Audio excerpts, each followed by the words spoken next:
स्वामी देर हो गई,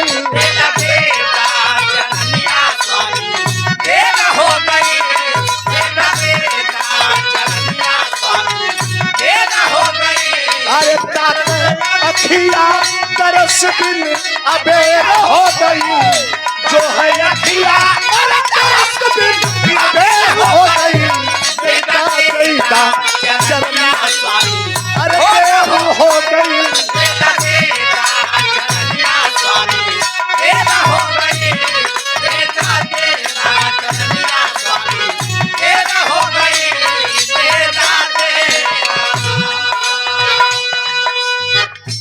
नाम रटत स्वामी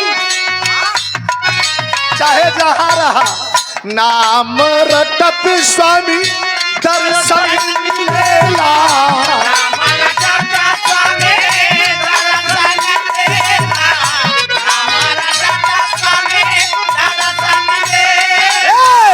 भाव के सगरवा, भाव के सगरवा से जीवा तरेला,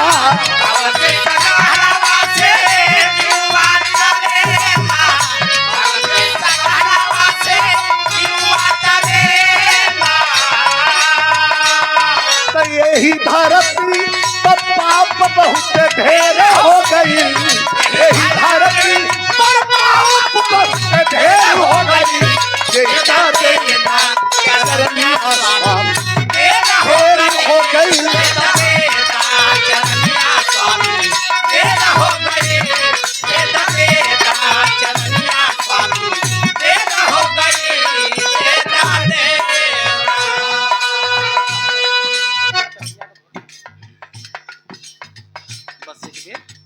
बस एक बेर चरनिया लाइन तनि हो जाए, जौन स्वामी जी के दरबार में हम गावत रही वायरल भइल रहल, एक लाइन कदम का सुंदर रहल,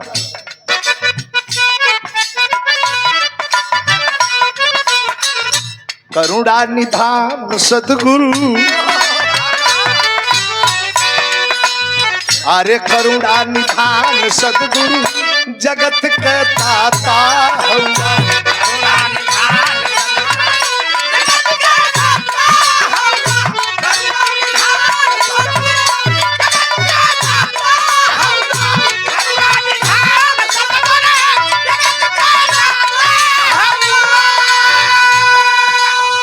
एक लाइन बड़ी सुंदर, बहुत एक लाइन बहुत सुंदर, चाहे वो प्रधान हो या प्रधानमंत्री राष्ट्रपति हो, सबके लिए ये लाइन छुई कैसे, सत से ही सत्ता डोले, सदगुरु के सत से ही सत्ता डोले, सत से ही सत्ता डोले, मर्जी से पत्ता डोले,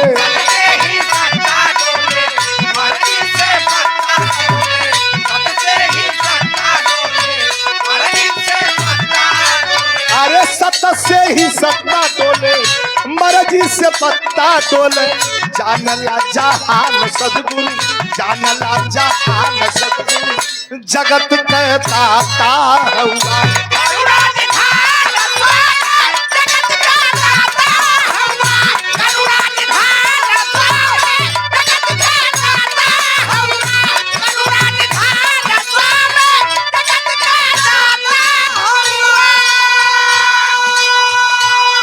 प्रेम क्या है? दुनिया में प्रेम से बड़ा कोई न हथियार है और न दुनिया में प्रेम से बड़ा कोई धन है।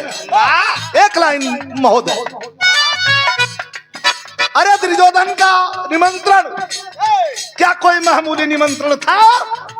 बहुत बड़ा निमंत्रण था। सोने का गिलास, सोने का थाली, सोना का चम्मच, 56 प्रकार का व्यंजन बना करके, और दुर्योधन तैयार था कि सदगुरु आएंगे, दर्शन करेंगे और उनको भोजन कराएंगे।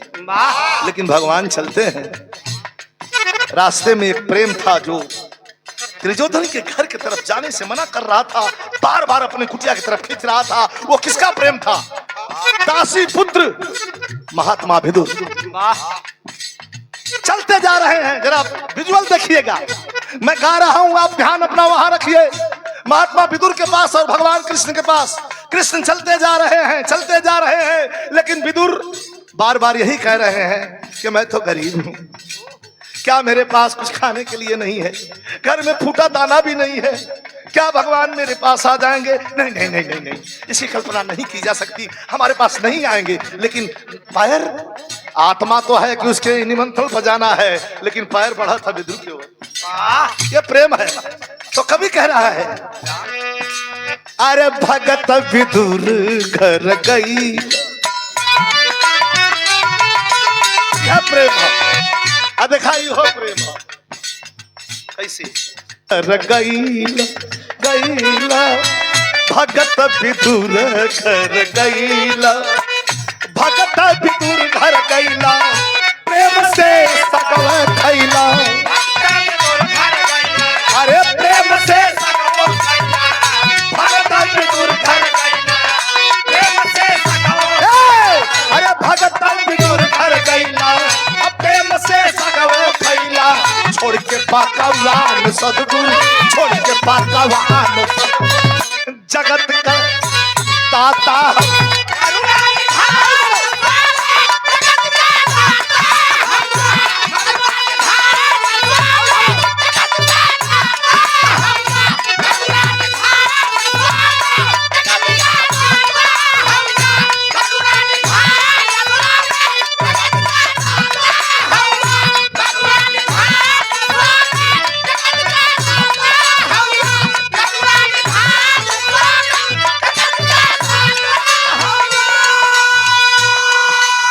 एक बार आशीर्वाद रूपी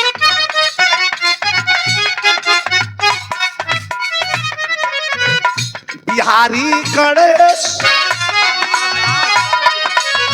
अरे स्वामी बिहारी गुरु गणेश राम लाल के, स्वामी बिहारी गुरु गणेश राम लाल के, स्वामी बिहारी गुरु गणेश राम लाल के।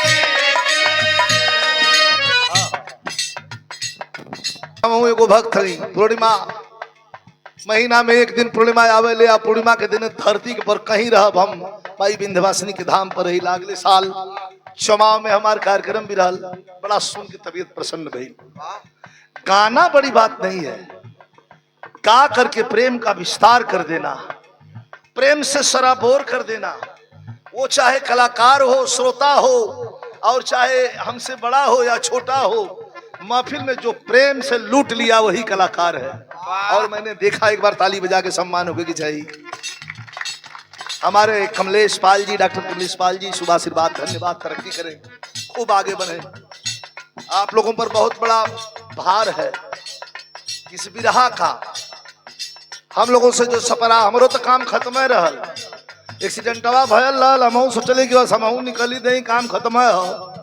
लेकिन हाँ, बिरहा में इक्का दुक्का लोग बच गईलन। इंडस्ट्री, फिल्म इंडस्ट्री से लेके बिरहा तक कोई कोई बच गया होगा, नहीं तो एक्सीडेंट में ऐसा कोई नहीं था कि जे नहीं वेदांता से लेकर के और घर तक न आया हो। बचे आयल ओहू का आशीर्वाद, जे ना आयल ओहू का आशीर्वाद तब तक खड़ा है। आखिरी लाइन, 500 रुपए का पुरस्कार प्रदान किया गया है। माई के चुनरी बाप, माला बाप, अच्छा, दीपू इलेक्ट्रिक मोटर वेंडिंग की ओर से दीपू पाल, क्या कहना है, 500 रुपया पुरस्कार प्रदान करें हमारे छोटे भाई डॉक्टर कमलेश पाल जी, 500 रुपया पुरस्कार प्रदान करें, धन्यवाद हो भैया हो।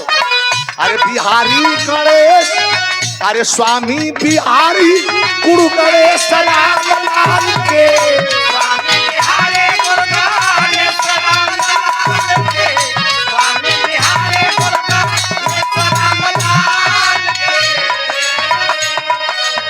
रामदेव चंद्रिका, रामदेव चंद्रिका, अब बच्चन प्यारे लाल के, लाउ करो कभी, लाउ करो।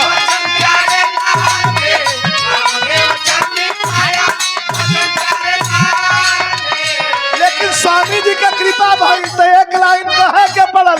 जब दूसरी बार हमका जिंदगी मिलल तो हम यह कहला कि अरे तो स्वामी चलते तोहरे चलते हई विजयिया भी शेर हो गई, तोहरे चलते विजयिया भी शेर हो